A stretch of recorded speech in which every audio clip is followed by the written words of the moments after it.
There's a lot that is happening just beyond Uganda. And I think the fact that we have so many front lines, that's something that the agenda movement has done. They've thrown and pushed for a law in Uganda, and then we see one mushrooming up in Kenya. We see one in Ghana. We see the same happening in Malawi and Zambia. So the situation is already bad. Healthcare providers are scared. Others are happy that, oh my God, finally we do not have to provide services to these people.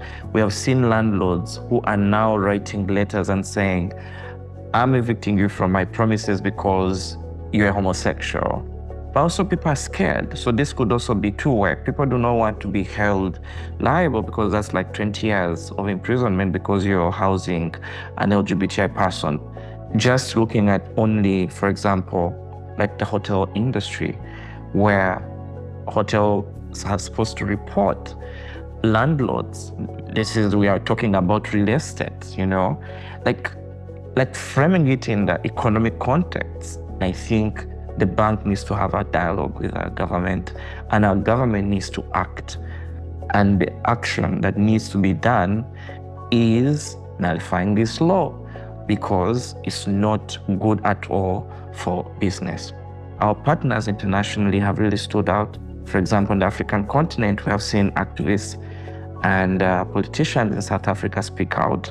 We have seen in the US, in the UK, in India, and other parts of the world where we have seen community members and partners even demonstrating where there is Uganda High Commissions or embassies. And that has really meant a lot for us because it has also showed that we are not alone. And that moral support means a lot too. And just knowing that the rest of the world is watching.